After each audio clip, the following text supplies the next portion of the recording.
Hi, I'm Phil, welcome to my channel, and today, once again, we're going to be talking about Doctor Who. Specifically about those Target novelisations that have just been released, or specifically about one Target novelisation, and one aspect of that Target novelisation. If you don't know what I'm talking about, I don't know why you clicked on this video, frankly, but the BBC books have released 4 new Target novelisations. Now, the Target novelisations were a series that ran from the 70s right into the 90s, novelising all of the classic series stories, and they have brought them back and have released 4 brand new, 5 if you include one from the classic series, but 4 from the new series, novelisations of New Who stories. We've got Rose, we've got Christmas Invasion, we've got Day of the Doctor, and Twice Upon a Time. Now, what I want to focus on in this video is one element of Rose, because one thing that the Target books are known for is their adding to the mythos, expanding the stories out a bit, and this is no exception, because Russel T Davies, who has done the novelisation of his own story here, has added some nice little gems in, some more backstory to some of our characters, and particularly Clive, the guy that who Rose goes to and has been investigating the Doctor. Now, in the original episode, you see loads of pictures that he's amassed of Christopher Eccleston at various points in history popping up, and he therefore thinks that the Doctor is immortal because he's been popping up all throughout history.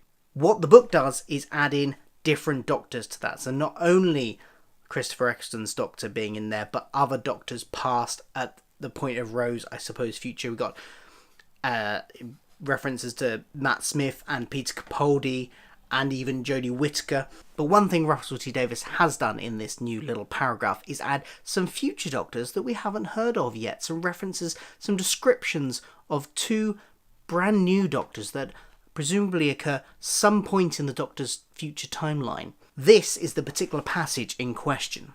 Rose saw a photo of a man with a fantastic jaw, dressed in a tweed jacket and bow tie. Then Clive kept the sequence going.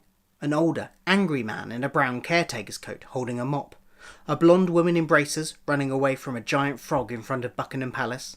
A tall, bald black woman wielding a flaming sword. A young girl or boy in a high-tech wheelchair with what looked like a robot dog at his side. Can I have this on? This is my daughter. Come and say hi. Hi. Hi. Don't put it on here because I need to bounce. Right, but I'm recording a video. Can you not bounce in my background?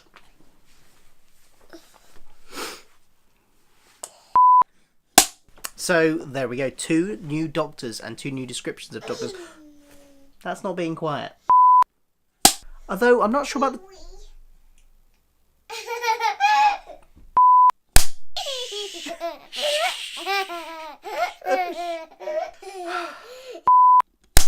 Now, obviously, the first few descriptions there of Doctors we're all familiar with. The tweed jacket wearing, bow tie wearing description is obviously the 11th Doctor, Matt Smith's Doctor. I presume the older gentleman in the caretaker's outfit is Peter Capaldi's 12th Doctor, although I'm unsure about the timeline there, because he was a caretaker at Coal Hill School in what I presume is many years ahead of where Clive is in 2005. So, not sure how that works out. How did Clive get that picture? And obviously the blonde woman in braces is Jodie Whittaker. But what's most exciting are there are 2 descriptions of characters that are not Doctors we're familiar with. And it's heavily implied that these are Doctors that they are looking at here. So we've got the tall, bald black woman wielding a flaming sword. Cool. And the young boy or girl in a very high-tech wheelchair. And what I thought it might be fun to do is maybe try and have a little fun and cast those if they were to ever be played in real life on the screen. So let's start with the tall, bald black woman wielding a flaming sword. Now, I don't know about you, but when I heard that description, my mind first went to the Gallifreyan general who, in the episode Heaven Sent... No, it's Heaven Sent, right? Not Hellbent. I get those two confused sometimes. In that episode, anyway, the Gallifreyan general, regenerates into a form that sounds very much like this. Tall, black woman. I mean, no flaming sword, but That's easy enough to imagine. So I don't know about you, but my mind first went to that, and that actress is Taniya Miller.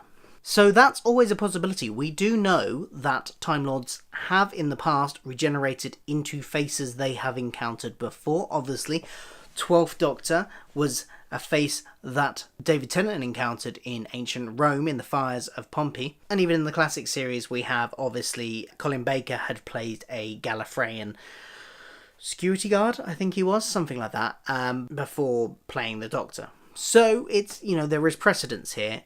We could go down that route. I've not seen this actress in anything beyond this, so beyond what she did in that episode, which was good stuff, I don't know what her acting ability is like, but that's one possibility for this particular version of the Doctor. My second choice might be controversial because it's not a Brit. Have you seen Black Panther? Because, well, frankly, there are loads of actors in that could play this role and fit that description. But I thought I would just pick one of them, and the one I've gone for is Danai Gurira, who played, might get the pronunciation of this wrong as well, but Okoye, I think it was, one of T'Challa's personal guard. She again fits that look, tall, obviously black, and bald. I mean, there's no reason why the actress has to be bald already or has already played somebody bald, but obviously when you describe a character as bald, the first people that come to mind are the people you've already seen as shaved-headed, and so she could easily play this as well. I mean, think of that character in Black Panther and just imagine her instead of the weapon she's got in that with a flaming sword. You got quite an interesting prospect there, I think. But she's in the Brit, and I do kind of feel like it should be. I still feel it should be British. I still feel it should be a British actor. Sorry, anybody that thinks otherwise, but that's still my point. That is definitely still my stance. So my third option is Leonora Critchlow.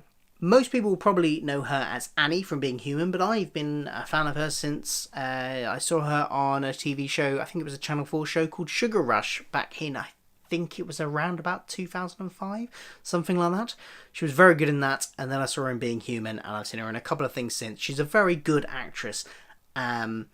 Now you may be thinking that, hey, I don't know, maybe, but I can't really see her being bald, because she's got this lovely long hair in most of the stuff she's been in. So she doesn't initially have the look you might associate with this description, but I have recently seen some pictures of her in a US TV series that she's in at the moment called Deception, in which she's got some quite funky dreadlock type braid things, and it kind of gives her that slightly more.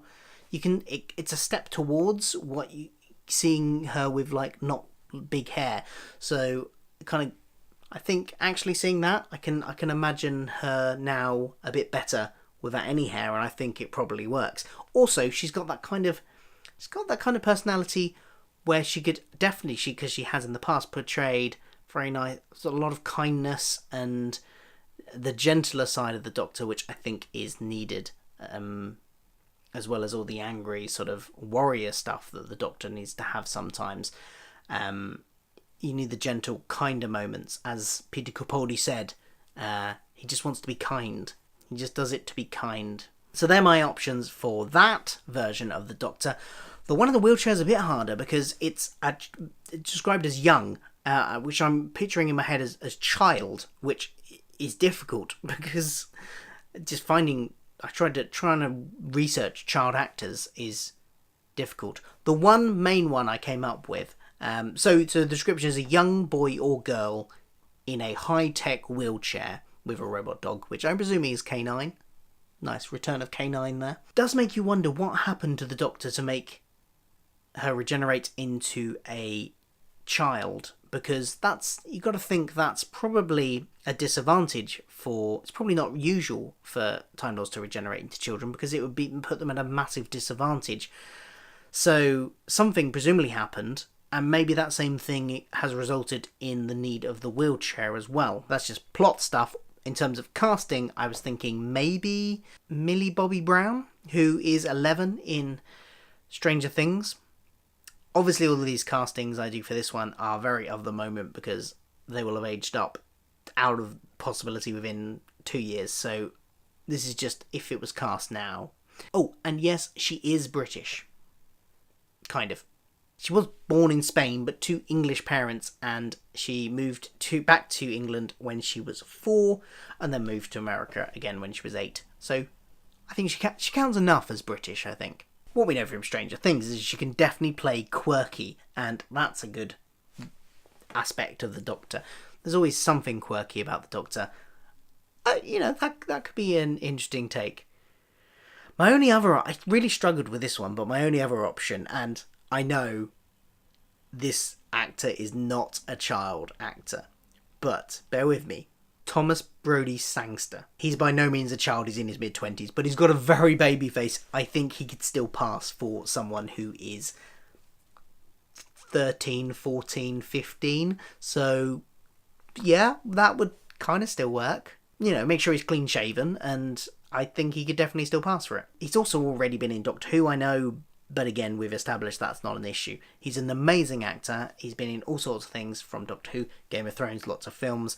He's a good actor, and I think he's kind of got the look of what I imagine this Doctor looking like as well. I really struggled with that one. Oh, by the way, this is like the 5th take of this video I've done, because I tried to record it earlier while my daughter was still awake, and she just kept on coming in and kind of interrupting and singing very loudly. There was no way I could record it, but I did suggest that she, in a couple of years' time, might also fill this role. Paige, do you want to play the Doctor? Do you want to be this character, the Doctor? Yeah. You want to be the Doctor in the little child Doctor in the wheelchair? You might need to be a few years older, but you could be that part, I think. A few years' time, maybe 4 or 5. After Jodie Whittaker's done, you could be the Doctor. You've got curly hair. That's a feature of many a Doctor. I think you'd make a good Doctor. Do you want to be that Doctor in the wheelchair with the robot dog? Yeah? Cool. I think we've cast it. I mean, second to me getting to play the Doctor, that would be my ideal dream. My daughter gets to play the Doctor. Anyway, that's just my little random casting for that. What about you? Any ideas on who could play these 2 Doctors? Let me know in the comments below, and thank you for watching. Don't forget to like, share, subscribe, all that jazz, and I will be back for more Doctor Who videos soon. Bye. Burp. Burp?